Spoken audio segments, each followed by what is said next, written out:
السلام علیکم و رحمت الله و برکاته. همه شما بندگان خدا را به این روز سید تبریک و تهنیت میگویم و از پروردگار خواهان او هستم که خداوند این روز مبارک را از شما قبول گرداند و همیشه خداوند آن آرزو آن امیدهایی که در دل دارید با فضل و کرم خود خداوند برآورده گرداند. شما را و فرزندهای شما را خداوند اهل سعادت گرداند. اللهم انت السلام و منک السلام تبارکت یا ذا الجلال والاکرام آمین یا رب العالمین. برادرای عزیز و برادرای گرامی، جمعه گذشته موعظه‌ای که ما و شما داشتیم آیید حیات به فعالیت حضرت عمر رضی الله عنه بود و من برای شما وعده دادم که این جمعه نیز اطراف حیات ایشان، عبادت ایشان و شهادت ایشان برای شما حکایه میکنم و بعدا خدا خواسته باشد جمعه های آینده باز موعظه های ما و شما از سوال و جواب عبارت می شود.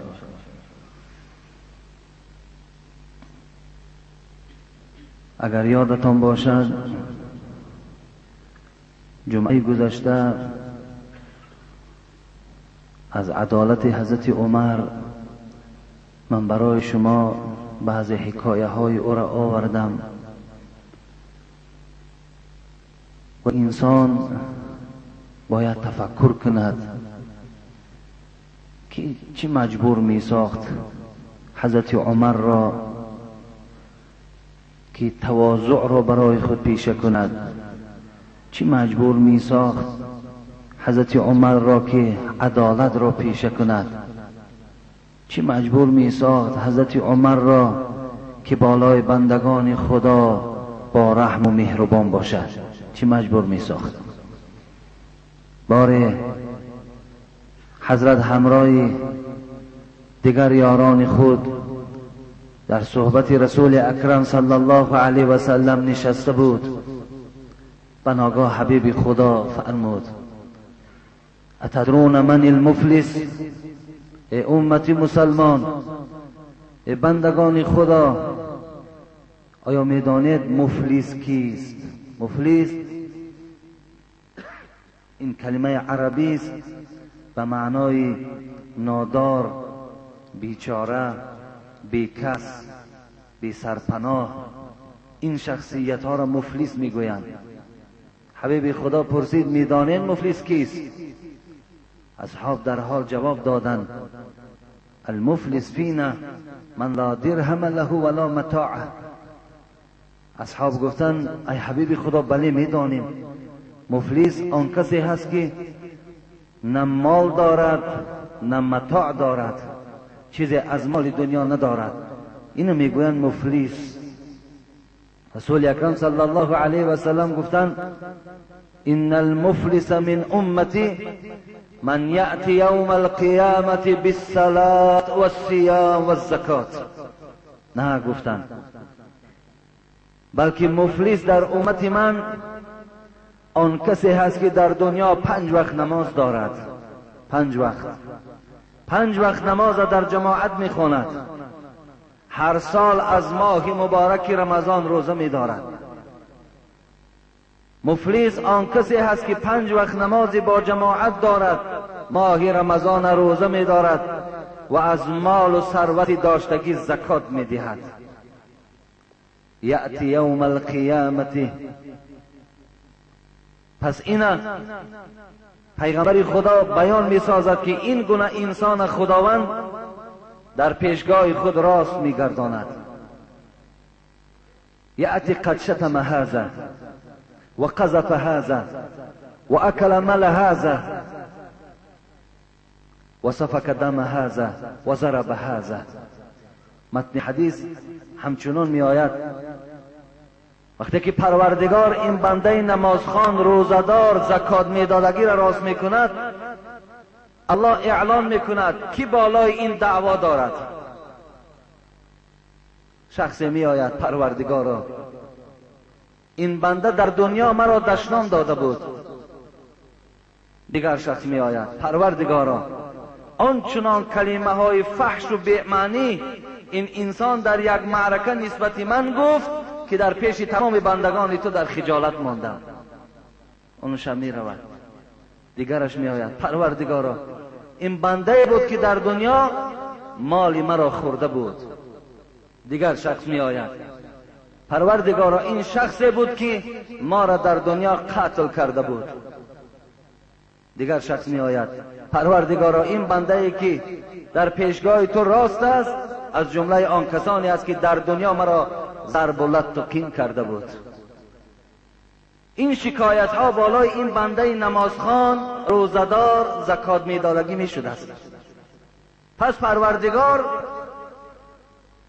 این شخصانی که دعوا کردن باید که قضاوت کند، باید حکم برارد. البته الله حکمش حق است. پروردگار چنان قضاوت میکند که نه برای پروردگار پاره در کار است، نه برای پروردگار دیگر خیش و تباری در کار است، نه برای دیگر نزد پروردگار یار و رفیقی هیچ کاری نمیدهد.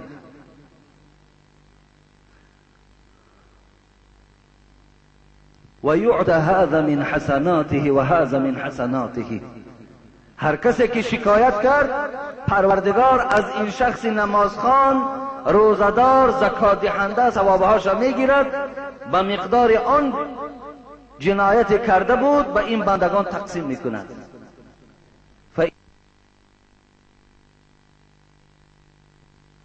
حق خود میگیرن از ثواب این مرد. فإن فنیت حسناته قبل ان یقضی ما علیه. حبیب خدا گفت به دعوگرها وقتی که ثواب تقسیم کردن میگیرن آنچنان دعواگر زیاد است که دیگر حسنات این آدم باقی نمیماند. الله اینجا چیکار میکند؟ اخذ من خطایاهم فطرحت علیه ثم طرح فی النار. رواه مسلم. خداوند حکمش عدل هست، پس از گناه های دعواگرها را میگیرد و در نامه اعمال این آدم میپرتاید. وقتی حسنات باقی نمان، وقتی ثواب باقی نمان، ملائکه های عذاب حکم میکند که این برده در آتش پرتاید. حضرت عمر رضی الله عنه این سخنها را میشونید که روز قیامت ما که بالای این مردم سرداری داریم، رهبری داریم، اینها همه بندگان خدا حق دارند. خدای نکرده بالای من روز قیامت کسی دعوا کند. اینا که میدانست، اینا که میفهمید، عدالت حضرت همیشه برپا نگه میداشت. حضرت عمر شنیده بود من لا یرحم الناس لا یرحمه الله. پروردگار میگوید کسی که به بندگان من رحم ندارد روز قیامت بالای اون بنده ما رحم نمیکنیم. حضرت عمر اینا میدانست. لا یؤمن احدکم حتی یحب لاخیه ما یحب لنفسه. حضرت اینا از پیغمبر خدا شنیده بود ایمان تو کامل نیست ای عمر تا زمانی که آن چیزی را که برای خودت دوست می‌داری برای برادر مسلمان دوست نداری. اینها را میشنید. اینها نمیگذاشت که عمر را که در حالت در سلطنت، در حالت رهبری پروای مردم نکند، پروای بندگان خدا نکند. همه این بی آرامی او، آبی چشم او، شب خواب نکردن او، عدالت و تواضع او، همین سخن خدا و پیغمبر بود که او را بی‌طاقت کرده بود. سخنهای خدا او را بی‌طاقت کرده بود. یکی از نماینده های پادشاه آذربایجان که اون زمانها در زیر تصرف حضرت عمر بودند، 1036 دولت در دوره های خلافت خود فتح کرده گرفته بود. آذربایجان از آن جمله در زیر تحت حضرت عمر بود. پادشاه عربستان یک مقدار میگوید حلوای پخت، حلوایی بود که فقط وای همون شاه ها میخوردند و در یک ظرف با دست نماینده خود روان کرد. حضرت عمر وقتی قبول میکند حلوا را، وقتی که در داخل ظرف میبیند میپرسد این چیز؟ میگوید این حلوایی هست ای عمر، بجز مردم آذربایجان کسی این گونه حلوا را پخته نمیتواند و این حلوایی هست که فقط شاهان او را تناول میکنند. میگه وقتی حضرت عمر این شنید خیلی ناراحت شد، خیلی ناراحت شد. گفت چی مقدار حلوا آوردی؟ گفت مقدار میبینی در پیش خودت همین است، این بسیار نادر است. گفت رو، گفت حولا را جمع کن، رو اینا گفت به مردم همون بیرون از خانه عمر هر کسی که پیش میآید باید تسلیم کن و برای شاه آذربایجان خبر ده اگر دفعه دیگر این چنین خوراک مخصوص به نام عمر روان کند به خدا قسم جزای او را میبرارم. هر وقتایی که اگر چیزی که به عمر روان میکند و تمام مردمی که در اطراف عمر است برای اونها هم روان کند. این از عدالت حضرت عمر بودند. وقتی میگه در مدینه گرسنگی آمد، قحطی آمد، ناداری آمد، مردم بسیار کمبغل شدند، حال مردم بسیار تباه شد، داد و وای مردم مدینه را فرا گرفت. حضرت عمر رضی الله عنه تا زمان این قحطی، این تنگ دستی از مدینه بیرون نمی شد، حضرت کلا روغن نمی خوردند. صاحبای کتاب میگوید روده های حضرت عمر صدا می دادند، آواز می برآوردند. حضرت به جانب شکم خود می گفت تا زمانی که مردم از قحطی و گرسنگی نجات نیامند قسم به خدا برای تو روغن حرام است، هیچ وقت نصیب تو روغن نمی شود، نصیب تو هیچ طعامی با لذت نمی شود تا زمانی که مردم از این تنگ دستی و از این قحطی نجات نیابند.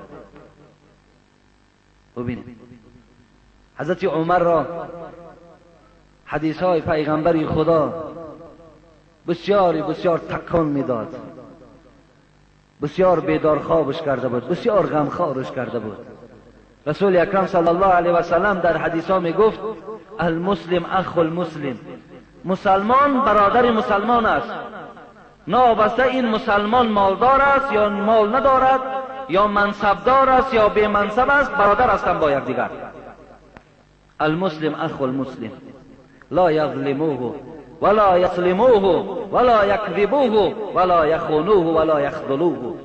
حبیب خدا میگه مسلمان برادر مسلمان است، باید مسلمان بالای مسلمان ظلم نکند، مسلمان در دشمن تسلیم نکند. مقصد مسلمان برده نفروشد، سیر و سودای او را در جایهایی که لازم نیست برده نرساند. مسلمان خار نکند، مسلمان دروغ نگوید. حبیب خدا این سخنها را می گفت، حضرت عمر اینها را می شنید.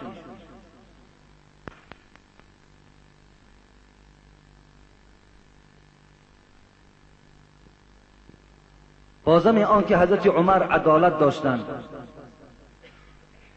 بازم آن که تواضع داشتند، در برابر این حضرت غیرت داشتند، بسیار غیرت بلندی داشتند.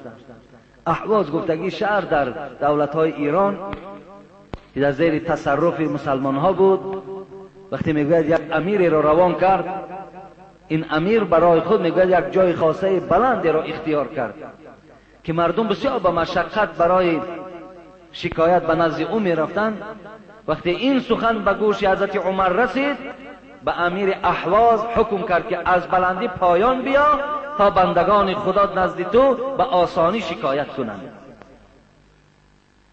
اینا همه از سخنرانی‌های هستند که به خدا قسم اینها را بعد هر کسی که امروز بالای 4 نفر اگر سردار باشد، اینا باید شعار در نزد اونها باشد.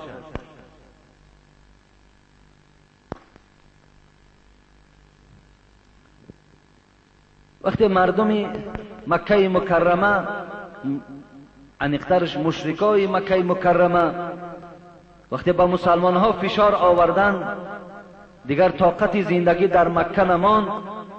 رسول الله صلی الله علیه و سلم مسلمان ها را امر کرد که به مدینه هجرت کنید. مکه را زن و فرزند، خانه، کسی هست نید ترک سازید، به مدینه روید. مسلمان ها در حالت خیلی وزبینی، پنهانی، با عذاب و رنج به خاطر خدا و رسول او مکه مکرمه را ترک ساختند. پنهانی می رفتند، می ترسیدند. لیکن حضرت عمر رضی الله عنه وقتی که نیت هجرت کرد، در خانه میگوید سلاح را پوشید، لباس های جنگی را پوشید، بالای اسب سوار شد و به نزد خانه کعبه آمد. تمام مشرکای عرب در داخل خانه بودند. 2 رکعت نماز در نزد خانه کعبه خواند. گفت کسی میخواهد که فرزندهای او یتیم شود، کسی میخواهد که زن او بیوه شود و کسی میخواهد که مادر و پدر او بالای او عزاداری کند، برای شما اعلان میکنم که الحال من عمر به مدینه منوره هجرت میکنم، مرحمت پیش راهی مرا گیرید. تنها بود میگد.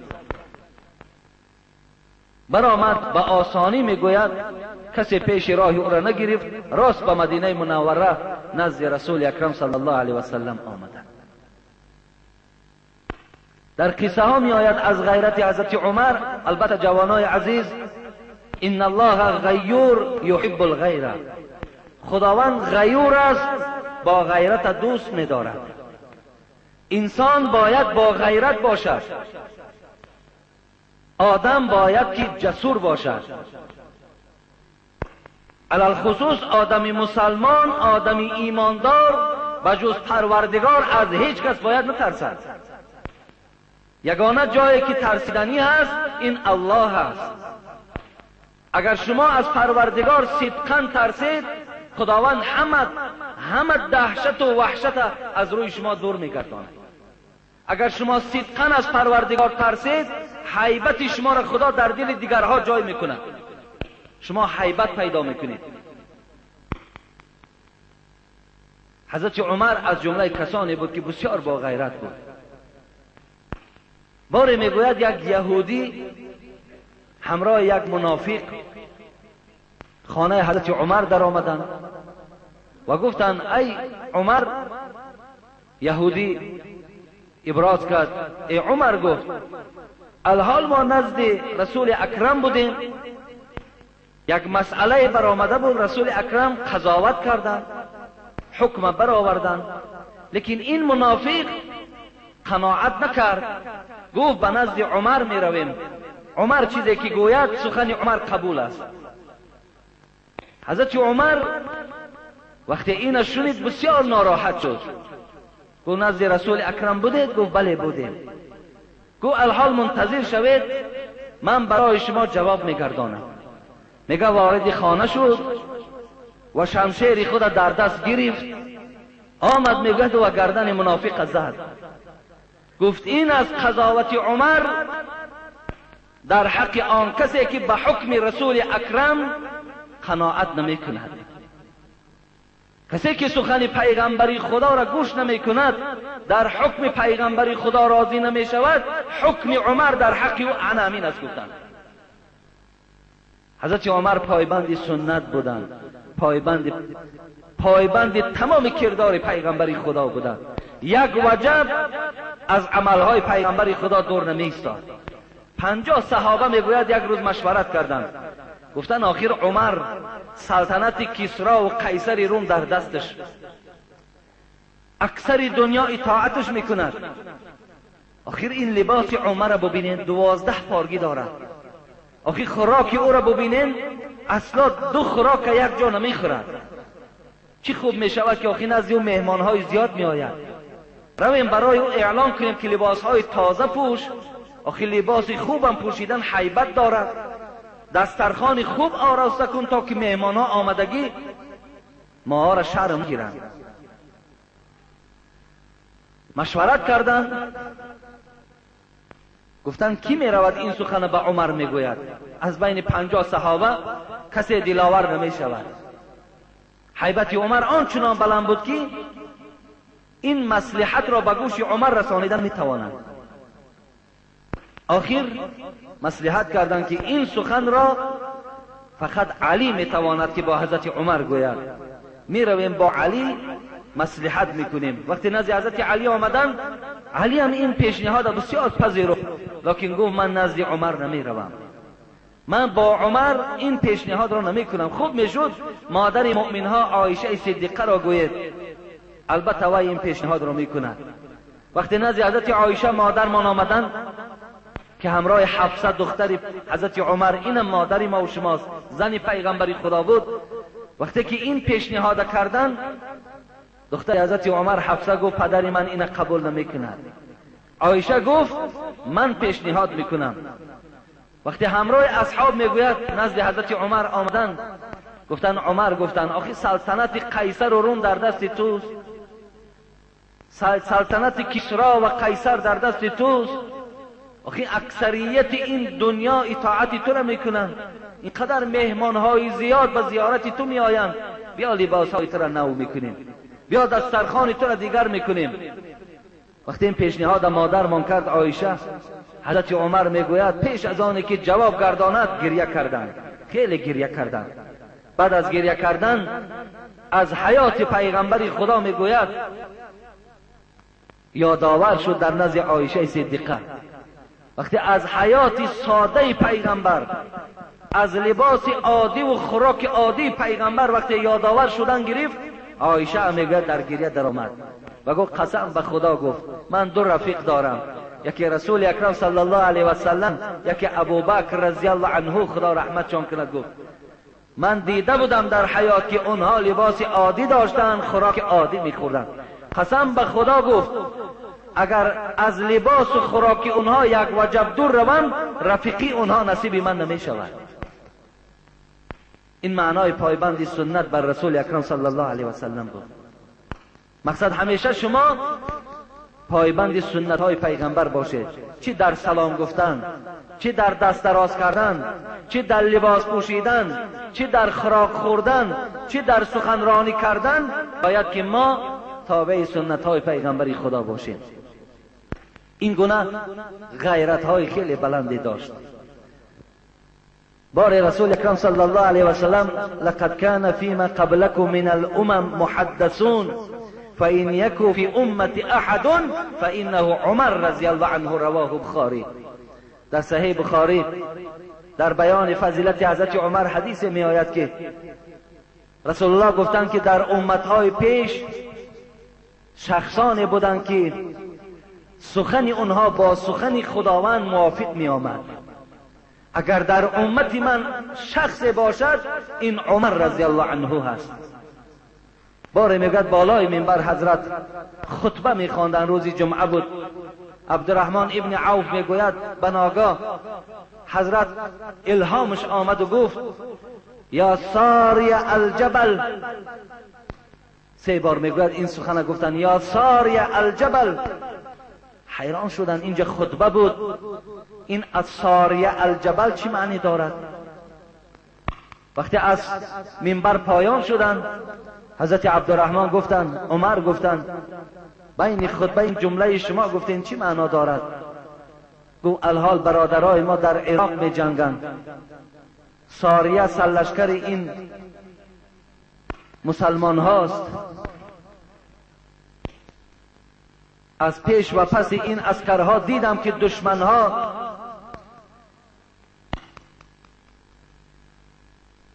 پنهانند. این لشکر به طرف اونها می رفت و به ساریه خبر دادم که ساریه بالای کوه برا تا که از این دشمنهایی که در پیشگاه شما پنهانند نجات یابیم. این از الهام حضرت عمر بود، این از کرامات حضرت عمر بود. وقتی ساریه میگوید همراه لشکر گشته آمدن، عبدالرحمن ابن عوف میگوید من پرسیدم ای ساریه، یک بار حضرت عمر همین سخن گفته بودند تا چه اندازه این حقیقت دارد؟ گفت قسم به خدا در همون وادی عراق ما صدای عمر را 3 بار شنیدیم که ساریه بالای کوه برا، ساریه بالای کوه برا. این حضرت رسول اکرم صلی الله علیه و سلم در حق حضرت عمر گفتند که اگر هم کلامی با خدا با کسی نصیب شود، با عمر رضی الله عنه نصیب می شود. شخصی میگوید برای زیارتش آمدن و ناگاه پرسیدن عمر کجاست؟ هر یک زیارتی فکر میکرد عمر یکان قصر دارد، پاسبانها دارد، لیکن عمر پاسبان نداشت. گفتن بیرون شهر استراحت رفته است. این شخص میگوید من آمدم نگاه کردم در زیر یک درخت یک چادر پرتافتگی و حضرت عمر زیر درخت خواب است. همچنان تصور کردم که کشتن عمر بسیار آسان است و این اراده را هم کردم. میگوید خنجر را گرفتم و مقصد من هم میگوید قتل حضرت عمر بود. وقتی نزدیک آمدم به ناگاه میگوید 2 شیر بالای من هجوم کردند. آنچنان میگوید فرار کردم، داد گفتم که عمر از خواب بیدار شد. برای عمر میگوید قضیه را بیان کردم که شما تنها بودید، اراده من قسم گفت به خدا که قتل تو بود، لیکن این 2 شیر در نزد تو بود بالای من هجوم کردند. اگر بیدار نمیشدی هر آینه ما را تیکه تیکه میکردن و با این میگوید مسلمان شدن. اینا از الهام هایی که و از کرامات هایی که به حضرت عمر رضی الله عنه نصیب می شدن.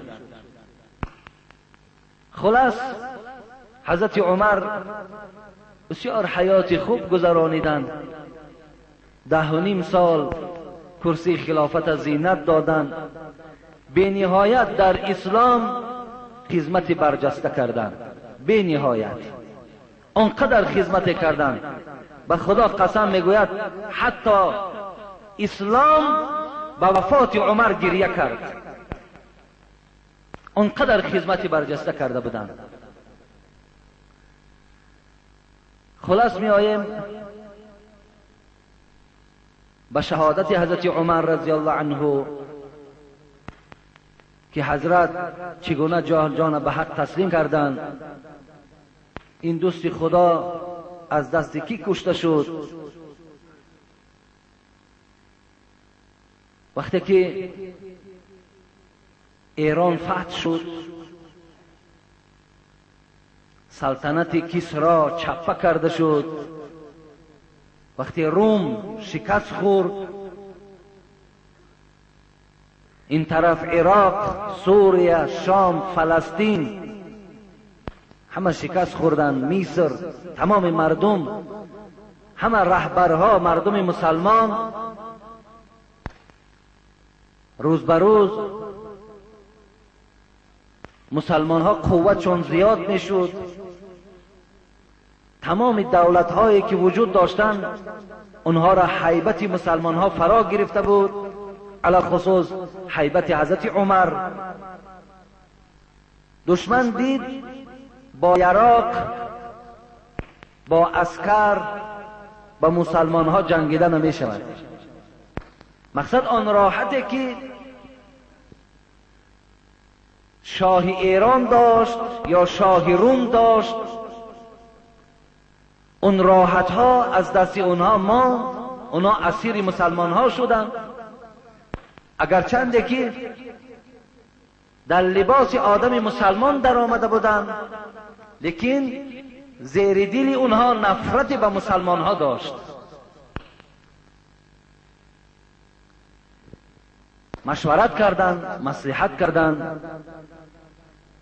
گفتند تا زمانی که ما دستنگر مسلمان ها نبودیم، تا زمانی که ما خودمان سروری میکردیم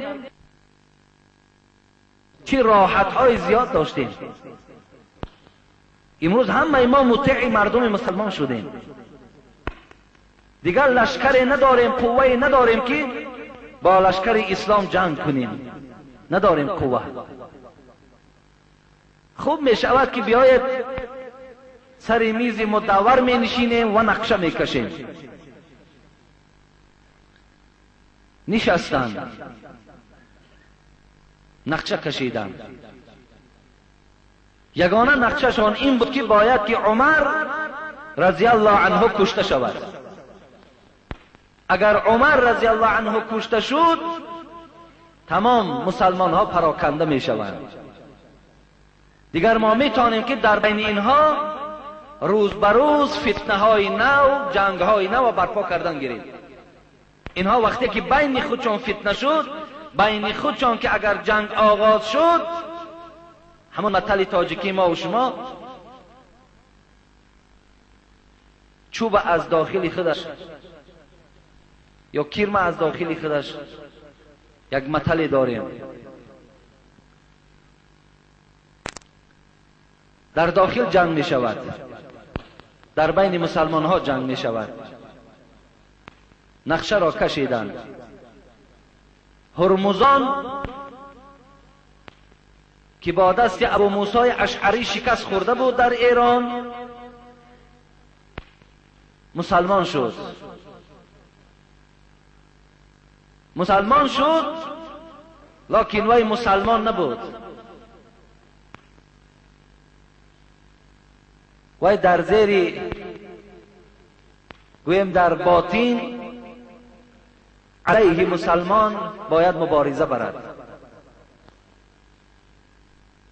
اینچنین سعد ابن ابی وقاص جفینه مسیحی رو هم برای تعلیم دادن مدینه روان کرده بود. وی مسیحی بود، وی مسلمان نبود.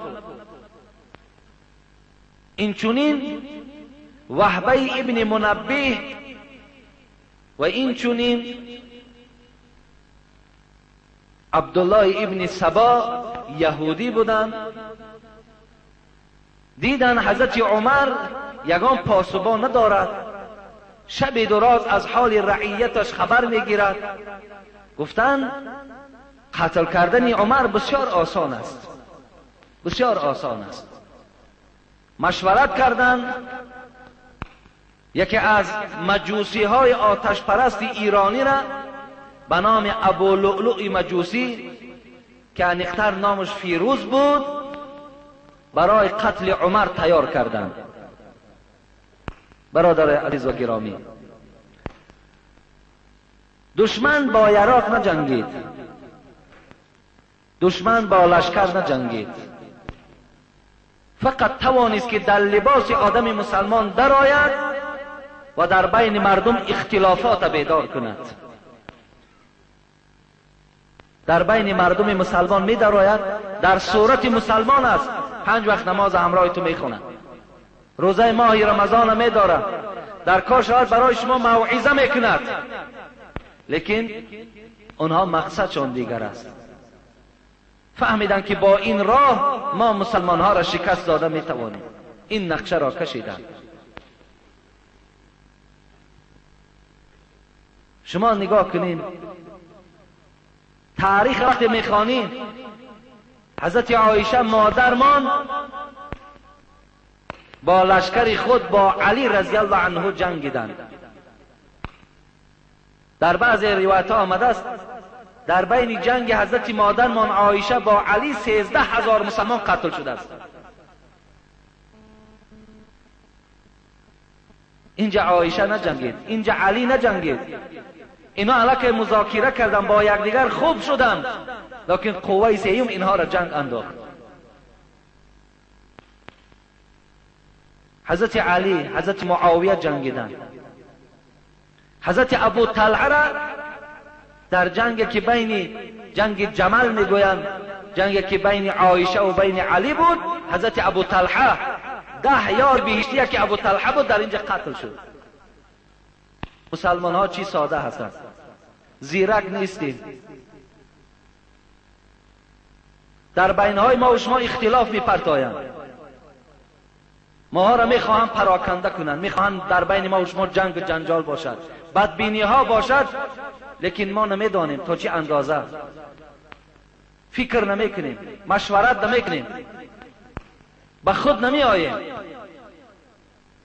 برای یک عادی ترین مسئله در بین آدم مسلمان اختلاف است، جنگ من می اندازند، بیدار نمی شوید، پیشگیری نمی کنید.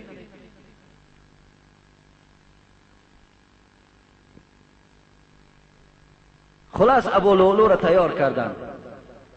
حضرت عمر رضی الله عنه که بسیار در نماز جدیت داشت، حتی میگوید اهل خود و امر اهلک بالصلاه، این آیت قرآن همیشه در زمانش بود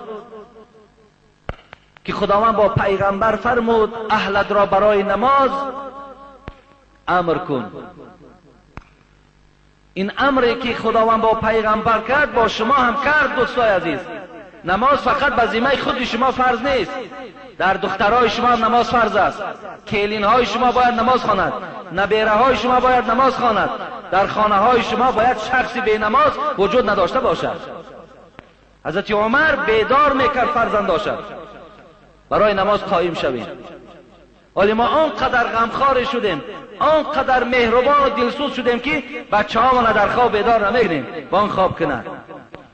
این گویا که نشانه دلسوزی ما باشد، گویا که این نشانه مهربانی باشد، گویا که مهربان پیغمبر نبوده است، عمر نبوده است، ما مهربان بودیم.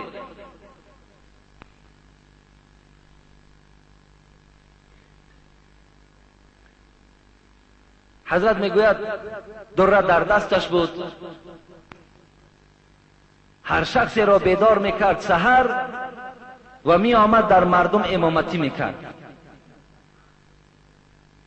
این ابو لؤلؤ مجوسی یک کینه هم نسبت حضرت عمر داشتند. باره میگوید نزد حضرت عمر آمد گفت همین شعبه ابن مغیره که خوجین من است از من بسیار مبلغ کلان میگیرد، برای شعبه خبر بده که از من مبلغ کمتر گیرد. حضرت عمر میگوید پرسیدم ای ابو لؤلؤ چی کاره هستی تو؟ گفت سنگ آسیاب میتراشم.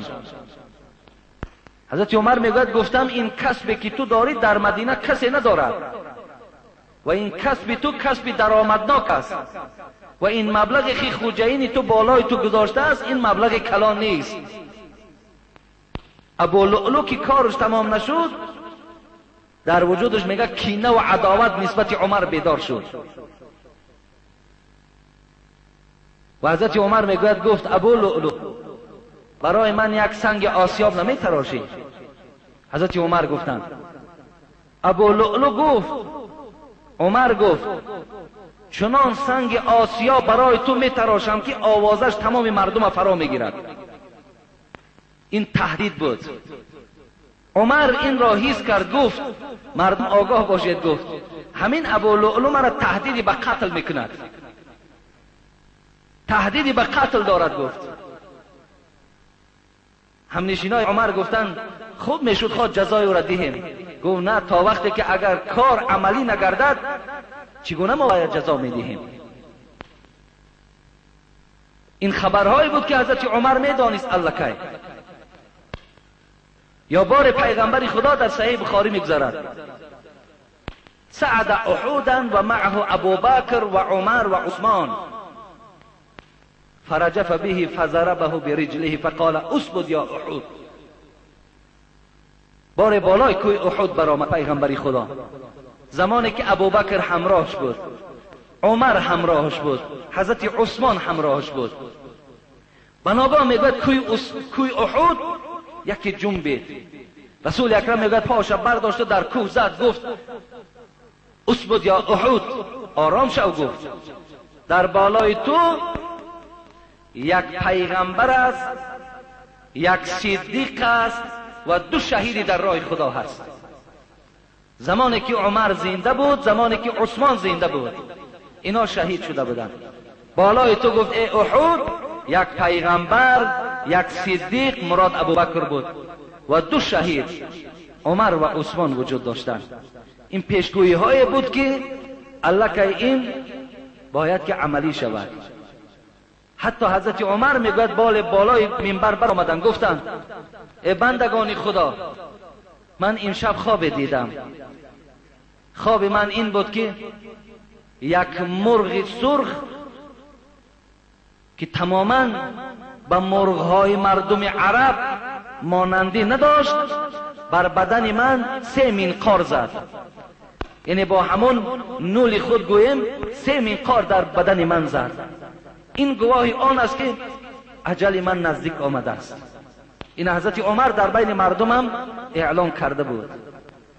خدا رحمت جان کند، نماز آنقدر دراز میخواندند که کمترینی میگوید در یک رکعت 120 آیت میخواندند.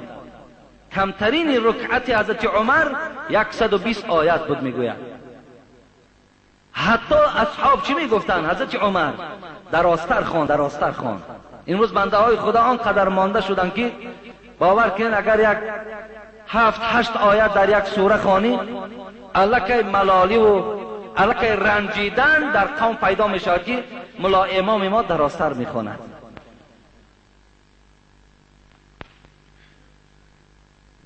خلاص میگوید حضرت عمر مردم بیدار کرده می آمد و داخل مسجد در آمد. مردم مسلمان همه را صفها را راست کرد، صفها را جوز کرد و خودش میگوید پیش در آمد. ابو لؤلؤ مجوسی همون سحر میگوید نزد محراب پنهان بودند. البته مسجدهای آن زمان این گونه مسجدهای روشن نبود، شرایطهای این گونه مسجدها بر این آماده نبود. سحر بسیار بر وقت شروع میکردند، تاریک بود، چراغ نبود. وقتی حضرت عمر میگوید کسانی که نماز میخواندند حکایه میکند که صدای اول تکبیر از زبان عمر شنیدیم، بعد از آن خاموش ماند. الله اکبر گفتم برابر در نماز در آمدن. ابو لؤلؤ میگوید با آن خنجر زهرآلود خود 3 بار در شکم حضرت عمر زدند. 3 بار. حضرت عمر یک باره میگوید خاموش ماندند و در محراب میگوید افتیدند. صحابه ها میگوید نماز نبریدند، بلکه حضرت آواز داد عبدالرحمن ابن عوف هست؟ گفتن هست. گفت پیش در آن نماز خوان که کدام سگ ما را گزید. حضرت عبدالرحمن آمدن نماز میگوید بسیار سبک خواندند. حضرت عمر با همون خونهای میچکیدگی از بدن نماز انجام دادند. میگوید 27 ذوالحجه روز چهارشنبه بود.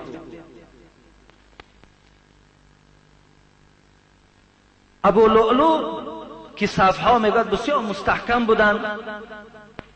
آیا در پهلوهای ما و شما کمتر اگر پهلوها ما تنگتر کنند، اگر کمتر جوزتر ایستیم ما ناراحت میشیم. حالا که قاعده نماز همین است که صفها باید که جوز باشند. ابو لؤلؤ میگوید صفها که مثل دیوال مستحکم بود، 1 صف یا 2 صف را گذشت دیگر گذشته نتوانست. لیکن به هر حالم بود با خنجر خود میگوید 13 صحابه دیگر هم راهی کرد، یعنی جراحت برداشتند که از آنها 7 شهید شد، باقی ماندهش باز سلامت ماندند. وقتی که در دست مسلمان ها اسیر ماند، دید که دیگر راهی خلاص نیست، با همون کارد زهرآلوی خودش را قتل کرد. مقصد وظیفه تمام شد. چه نقشه ای که برای پراکندگی مسلمان ها بود انجام داد. بعد از آن حضرت عمر را برداشتند و حضرت به خانهش آوردند. وقتی در خانهش در آمد، عبدالله بچهش نزدش بود. همه اصحاب اطراف حضرت عمر فرا گرفتند. حضرت عمر اولین جمله‌ای که گفت چی بود؟ گفت مرا کی به این احوال انداخت؟ کی مرا اراده قتل داشت؟ فرزندش عبدالله گفت ابو لؤلؤ مجوسی بود. حضرت میگوید بلند تکبیر گفتند، الله اکبر گفتند. هزارها شکر به سوی تو ای پروردگار که دعای من مستجاب شد. من همیشه میگفتم خدایا شهادتی مرا به دست یگان آدم کافر گردان و خدایا شهادت را برای من نصیب گردان. هزارها شکر به سوی تو که از دست مسلمان کشته نشدم، بلکه از دست یک آدم بیدین کشته شدم تا در پیشگاه تو درجات شهیدی را بردم. سر در سجده گذاشتن، شکر به سوی خدا کردند. 5 روز بیماریش دوام کشید. 5 روز. یکم ماه محرم بود میگوید که الکه درد حضرت زیاد شد. گفت آن چیزی که میخواستم در اسلام خدمت کنم انجام دادم، فقط عبدالله یک کار دیگر مانده است. اگر همین انجام یابد دیگر هیچ مرادی ندارم. عبدالله گوش میکرد. گو رو پیش مادرمان حضرت عایشه و به عایشه بگو که حیات من به آخر رسید، من جان را به حق تسلیم میکنم، اجازت میدهد که در پهلوی پیغمبر خدا قبر مرا کنم. یگانه مرادش همین بود. قبر پیغمبر و قبر ابوبکر در خانه عایشه بود. مادرمان پرس اگر اجازت دهد در پهلوی پیغمبر خدا قبر من کنم، زیرا که همیشه من در حال حیاتی پیغمبر و ابوبکر همراه ایشان بودم. مرادم همین بود که وقتی وفات من در پهلوی حضرت رسول اکرم خوابم. عبدالله میگوید آمد پرسید. عایشه گفتند قسم به خدا گفتم پهلوی پیغمبر را برای خودم گذاشته بودم، لیکن مادامی که عمر که تکلیف کرده باشد و عمر که یکی از یاران نزدیک پیغمبر بود، محب پیغمبر خدا بود، پشتیبان رسول اکرم بود، من جای خودم را به عمر بخشیدم. این سخن وقتی گفت عبدالله آمد به حضرت عمر رضی الله عنه این سخن رسانیدند. حضرت عمر بسیار شاد شدند. بسیار وقت چون خوش شد.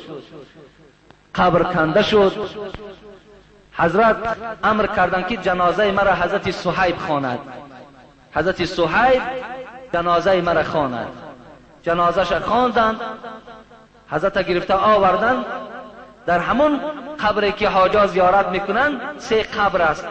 یکی رسول الله هست، یکی ابوبکر هست، دیگر عمر هست. حضرت ابوبکر در قبر میگوید سر مبارکش در شانه پیغمبر است.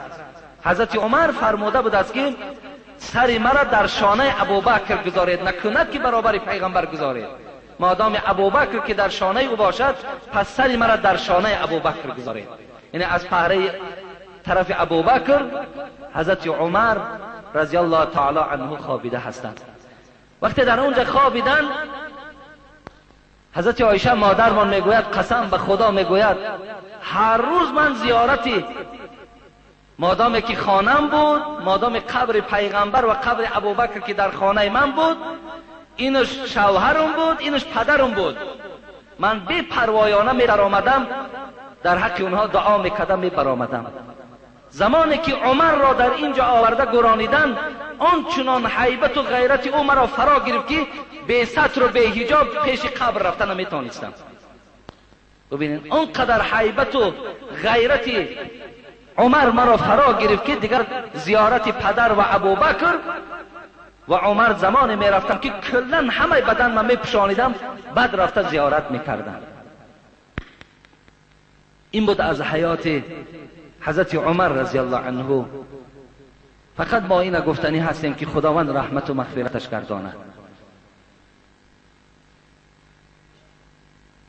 و از پیغمبر و از ابوبکر و از تمام دوستداراش خداوند راضیش گرداند و از پروردگار خواهان او هستم که خداوند اقلا یک چند حصه، یک 5% همون غیرت عمر را خدا با مسلمان های امروزه ما نصیب گرداند. خداوند برای تمام ما آنچنان غیرتی که عمر داشت، آنچنان زحمتی که عمر داشت، خدای مهربان دعا میکنیم که برای ما بندگان نصیب گردانی. با این قدر فضیلت و بزرگی حضرت موعظه را دوست می داشتند. محبوب ترین چیزی دنیا برای من امر معروف و نهی منکر است میگفتند. محبوب ترین آن چیزی که در دنیا هست. امروز مسلمان های ما از امر معروف میگریزند، از نهی منکر میگریزند. مسلمانیم، بله الحمدلله مسلمانیم، 5 وقت نماز داریم، لیکن در خانه های ما خدا دانا هست که امر معروف 10 بچه ما زن میتم یا 5 دختر ما شوهر میتم، خدا دانا است که یک ملا آمده در خانه شما موعظه کرده باشد همش بر رقص بازی است، خدا دانا در پیش خدا شما چی جواب میگویید؟ حضرت عمر موعظه را دوست می‌داشتند، امر معروف را دوست می‌داشتند. ما چی را دوست می‌داریم؟ برای تخته، بچه‌م پشتش تخته ببینه. اگه تخته دیدن گویا فرضه یا واجب، کلا تخت وجود نداشت. از کجا پیروی عمر میشویم؟ پشتی بچه‌م تخته ببینه. یک بچه دارم اگر توی چی داره که همین نغمه و نغامات داره. این عقل ما را ببینه، عقل پیغمبر خدا قد برابر کرد، عقل عمر قد برابر کرد. اونا عقل نداشتن، اونا علم نداشتن، اونا فهمیش نداشتن. امروز خبرها می آید که رئیسای جماعت گفتن که یگان سون صرف نکو، ما خودمون ما ارتیست هم میاریم خانه تا بخونه به پول، فقط موعظه نکن خلاص. و ما در اختیار رئیس جماعت نیستم و ما بنده آزاد هستیم، ما هر چی خواهیم همون را میکنیم. امروز دموکراسی است، امروز آزادی هست. رئیس جماعت خانه خودش در حکم کنه. من ملا میارم، حافظ میارم، شیخ میارم، صوفی میارم، این کاری من است. ما امروز این قدر غیرت داریم، این قدر قوت داریم که میلش ملا را نمیمانند موعظه کردن، ارتیست هم نمیارم خانم، تمام خب بدم میگذرانمش، انشاءالله در پیش خدا ثواب میگیرم.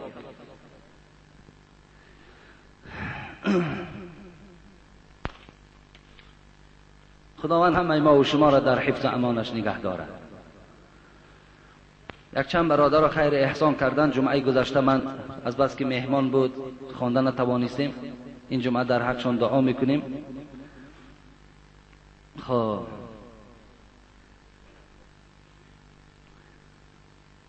اکای یوسف برادرمان برای همان سیمهایی که در مسجد نو کشیده شدن مبلغش گذرانیدگی هست. برادر حاجی بیگ مراد اینجا یک مبلغ دادند. برادرمان عبدالاحد بابای حاجی عبدالقهار دادرش، خداوند در عمر جانش برکات دهد. آدمای خوب هستند، آدمای مسلمان هستند، از همین دامنکو هستند. یک مبلغ برای مسجد گذرانیدند. برادرمان اینجا املاک نویساندن، نمیدونم نامش اساسیش چی باشه، امراخان است، برادر املاکش میگیم. اینجا هم یک مبلغ گذرانیدن که در حق من دعا کنید گفتند. برادر عبدالله هم یک مبلغ گذرانیدن. اینجا برادر عبدالقادر هم یک مبلغ دادن در حق مرحوم حاجی سفرов. حاجی سفرov در همینجا نماز میخوانند، فرزند خوب دارم، تاجر هست. مبلغ جدا کردن برای آبادی مسجد، در حق پدرم دعا کنید گفتند. یک برادر پهلوان نورالله لایق میگیم از میناباد، خدا در عمر جانش برکات، اینجا یک مبلغ کلان آوردن، باز وعده کردن که آینده باز کمک میکنن برای مسجد شما. از جنازه مادری نازیموها یک مبلغ آمده است. یک برادر 50 دانه تخته آورده است بچه بابای عبدالغفار رحمتی، خدای بابای عبدالغفار هم رحمت و مغفرت کند و این فرزنداش خدا عمر دراز و تن صحت نصیب کند.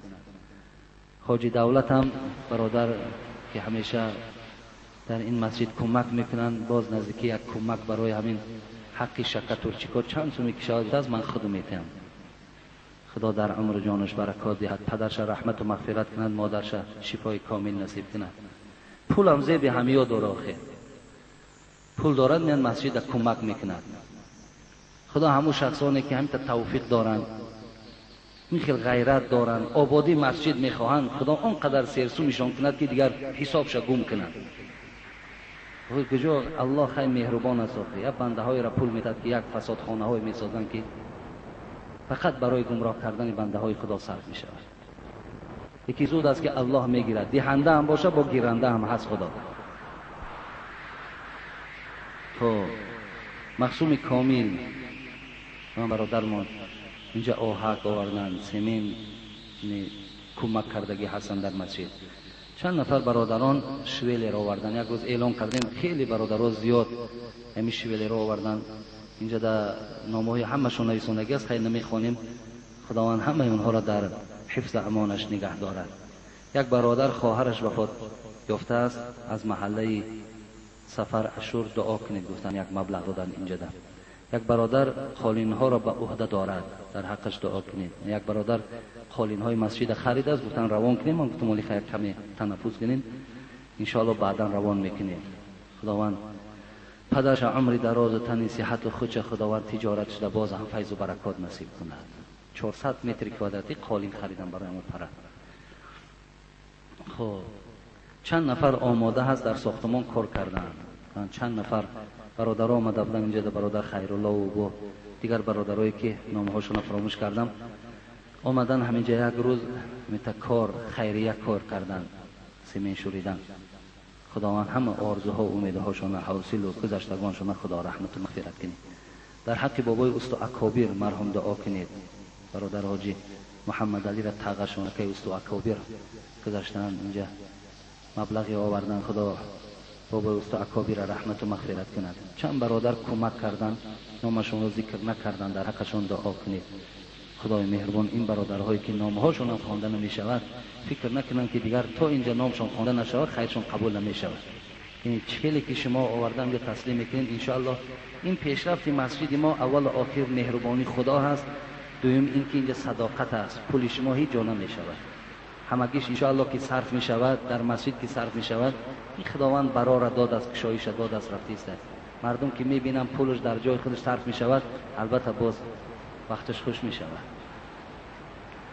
خب در حق کسانی که در صندوق خیریه صدقه میکنن، صندوق خیریه هم خداوند همه اون برادران رو که کم زیاده که در همون صندوق خیریه هم صدقه میکنن، خدا مبلغ هاشون باز هم زیادتر گرداند و عمرشون دراز و در حفظ امانش خدای مهربان این بنده ها و این بنده هایی که کمک کردن و آینده هم کمک کردنی هستند خداوند نصیب و روزی گرداند، فرزنداشون توفیق و هدایت، شرم و حیا را نصیب گرداند، همه گذشتگانشون خدا رحمت و مغفرت کند.